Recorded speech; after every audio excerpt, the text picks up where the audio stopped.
안철수 의원이 일단 이분을 보면 본인 역시도 중도층에서 조금 내가 먹힌다 이런 생각을 하시는 것 같아요. 네. 그리고 이재명은 뭐 중도층에 안 찍지 않냐, 뭐 내가 할 수 있다 이런 이미지와 뭐 이런 메시지를 내고 있는데 사실 이분도 생각해 보면 계엄과 탄핵에 대해서는 명확한 입장을 보여주셨어요. 그렇죠. 네. 예. 근데 이분은 계엄 해지 때는 없지 않았나요?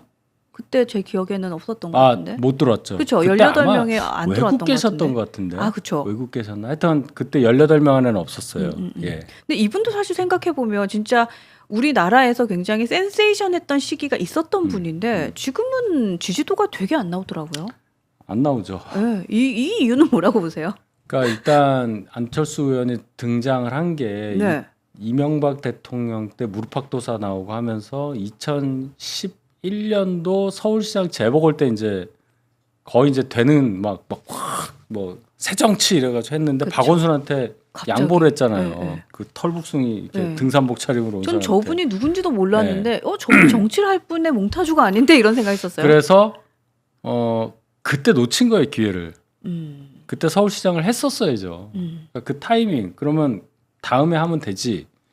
글쎄요, 정치인한테 한 번의 기회가 얼마나 소중한지에 대한 판단이 거기서부터 꼬인 거다. 저는 그렇게 보고. 그래서 12년도 대선에 박근혜, 문재인, 안철수 이렇게 세 분이 각축을 벌였죠. 네, 네. 근데 단일화 과정에서 단일화 하다가 가셨잖아요. 어디 진짜 외국 갔죠 네, 그때. 외국으로 네, 가셨잖아요. 중간에 포기를 하고 이제 거기 음. 그 1, 2년 사이 그때가 가장 좋을 때인데 그걸 놓치고 그 다음부터 뭐 정당 만들었다 민주당 가서 대표하고 또 뭐 중간에 따로 하다가 바른당 하다가 또 저희 당에 또 오고 윤석열 대통령을 하고 이런 과정에서 처음보다 나았던 시절은 없었던 걸로 보여요. 아, 그거 예. 공감돼요. 예. 처음부터 나왔던 지죠. 그러면 네. 정치인이라는 게 보여줄 수 있는 게 뭐 가수나 뭐 배우면은 작품으로 보여줄 수 있잖아요. 아, 그렇죠. 갑자기 예, 예. 정치인은 그럴 수 있는 게 별로 없습니다. 뭔가 이분이 또 생각나는 정책이나 이런 입법도 없어요. 뭔가. 그쵸? 예, 없어요. 국회의원 한 명에 불과하기 때문에 음. 그래서 반전 다시 이렇게 올라올 수 있는 기회를 10년 가까이 못 찾고 있었다고 저는 생각해요. 중간에 바른당하고 민주당에 들어가서 거기서 그러면은 대선 후보가 돼서 나가야 되는데 문재인 대통령이 된 거고 바른당 후보로 나와서도 3등을 했고 완주한 거 대선 3번 나와서 완주한 거 딱 한 번이에요. 17년도 조기 대선 때. 아, 그랬네. 대선을 3번이나 나갔어요. 그렇네. 벌써 완주는 한 새로 번밖에 안 나왔네. 했고 네. 그러네. 제일 새로 잘 나온 게 그때 21%가 나왔고 그 다음에 서울시장 선거에서는 20%도 못 나왔단 말이에요. 그러니까 선거를 많이 나갔고 당선된 게 없고 그러니까 점점 없죠. 그리고 세력이 없어요. 세력이. 세력이 없다. 안철수 의원을 따르는 국회의원이 누군가라면 생각해 보십시오. 과거에 몇 명 있었죠. 뭐 금태섭 의원도 있었고 이태규 의원도 있었고 근데 지금은 아예 없잖아요. 그러네요. 떠오르는 사람이 없네요. 없습니다. 네. 그러니까 정치는 세로 하는 건데 세력으로 하는 건데 없다. 그러니까 혼자 하시는 거다. 이렇게 볼 수밖에 없어요. 아까 어떤 분이 그 얘기도 하시던데요. 제가 MB 아바타입니까? 예, 거기서 그때, 좀 예, 많이 잃었다. 그런 거예요. 그런 결정적인 장면들이 있는 건데 그러니까 제가 제일 안철수 의원 입장에서 볼 때 가장 안타까운 거는 박원순 씨한테 후보를 그냥 준 거예요. 양보, 뭐 부친의 반대 뭐 이런 게 있었어요. 맞아, 그랬어요. 2011년도입니다. 예. 근데 그땐 진짜 누가 봐도 안철수였는데 안철수가 될 것 그냥 같고 가는 거예요. 네, 그냥 나가면 됐을 것 같았는데 그리고 그때 그분이 막 책이 엄청 팔리고 막 그때는 뭔가 이분이 진영 논리에서도 밖에 있는 사람 같았던. 그렇죠. 네, 되게 핫했었는데 라는 생각이 듭니다. 하여튼 그 뒤로는 조금 재미가 없는 것 같아요. 그래서 이번에도 사실은 본인께서는 되게 막 이렇게 하고 다니시는데 야 지지율이 저렇게 안 나올 수 있구나라는 생각도 좀 들어요. 네. 그러니까 지지율이라는 게 그런 겁니다. 그 이 사람밖에는 할 수가 있는 게 없어. 아니면 우리 쪽은 무조건 이 사람을 좋아할 수밖에 없는 이유가 하나 있어. 예를 들어 뭐 지역을 대표한다든지. 네. 과거엔 그런 게 있었잖아요. 근데 이제는 그런 게 없는 겁니다. 그러면 뭐 능력도 능력이지만 한번 뭔가 이 사람에 대한 이 바람이 불 때 탁 가는 거잖아요. 근데 그거를 간과하신 듯 하고 그럼 역으로 한번 생각해 보세요. 한동훈 대표에 대해서는 지금 어떻게 보느냐. 바람이 불었잖아요. 요즘에 동쪽에서 훈훈한 바람이 불고 그러니까 있습니다. 불잖아요. 그러면 지난번 비대위원장 됐을 때부터 제가 그랬잖아요. 이 전에 없는 정치인에 대한 이 팬덤이 형성이 되고 마치 연예인을 보는 듯한 대중의 반응을 제가 직접 봤다. 그럼 이 현상을 어떻게 이해해야 하느냐? 그것도 중요하지만 이 현상을 잘 활용을 해야 되는 거예요. 그러니까 한동훈 전 대표가 어떻게 했느냐? 전당대회를 또 나갔죠. 그때도 너무 빠르다. 뭐 그런 얘기 많았잖아요. 그러니까 뭐 조금 더 자숙해야 되냐 뭐 이런 얘기도 네. 있었고 근데 일각에서. 뭘 자숙을 해? 그렇죠. 자식할 네. 게 뭐가 있다고. 그렇죠. 그래서 나가서 됐잖아요.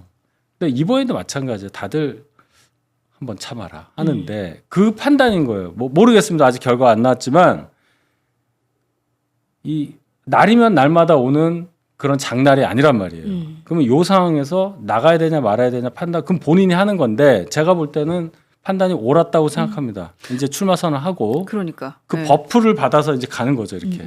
이게 그 일각에선 그런 얘기 있었잖아요. 뭐 대통령의 시간이다 한동훈의 시간이 아니라 그랬을 때 그 시간은 그 국민이 그 판단한다라고 하셨을 때 그 말이 맞았던 것 같아요. 네. 그렇습니다. 그 시간은 국민이 판단하는 그건 거고. 이제 당사자의 판단인 건데 네.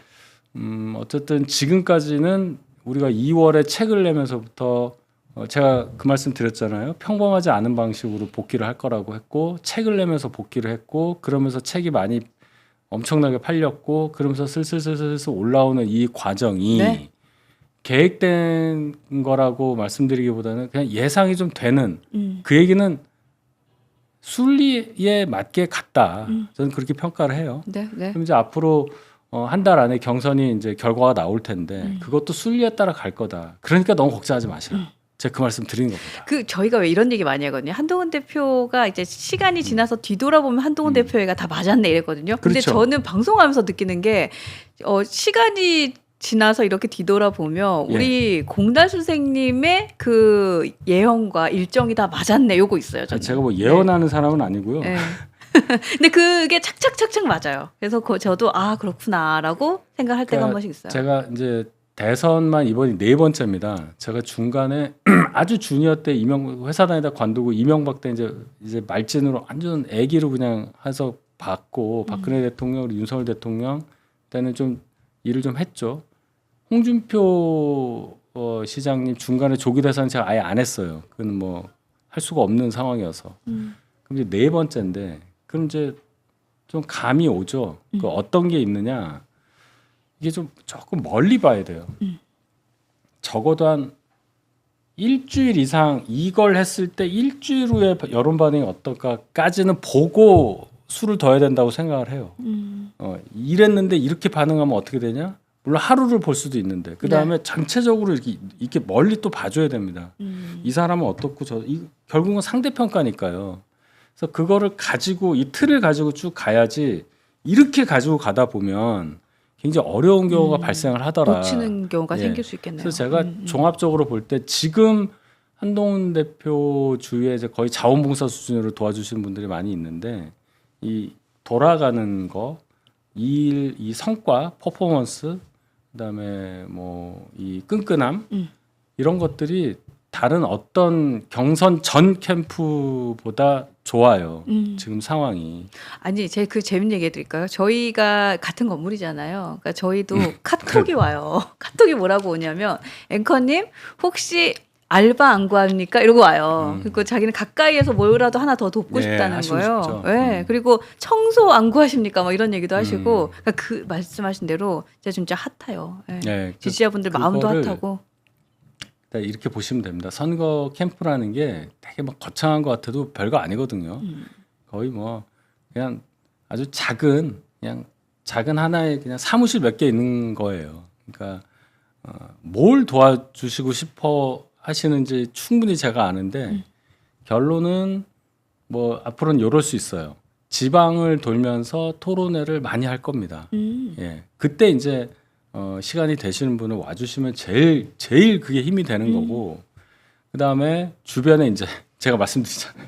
이거 하는 거 이게 굉장히 중요하다. 네, 네. 예, 그게 저희를 도와주시는 거다. 네, 예. 좋습니다. 여러분들도 이제 잘 아시는 것 같아요. 그리고 그 얘기 많이 하시더라고요. 전당대회 한번 해보고 우리가 뭘 해야 되는지 너무 잘 알고 있다고. 네, 그런 얘기 많이 한번 하시기 해보셨잖아요. 때문에 네, 예. 여러분들도 저희도 좀 힘이 되는 것 같고 하여튼 많이들 대변인님 든든하다고 하시는데 국회 본관 앞에 어디냐면요. 이 동그랗게 생긴 건물 있잖아요, 이거. 네, 국회의사당요. 그 앞에 보면은 국회 정문 딱 들어가면 앞에 분수대가 있어요. 그리고 그 뒤에 이제 건물이 있잖아요. 네, 거기 올라가는 계단. 하얀색 화강한 계단. 그러니까 정문 들어가서서 딱 그냥 정문. 직진. 네, 직진. 네. 그러면 네, 거기 가면 계단이 계단이 있어요. 있습니다. 네, 직진만 하시면 되고요. 네, 모르시면 뉴스엔진 연락 주세요. 같이 갈게요.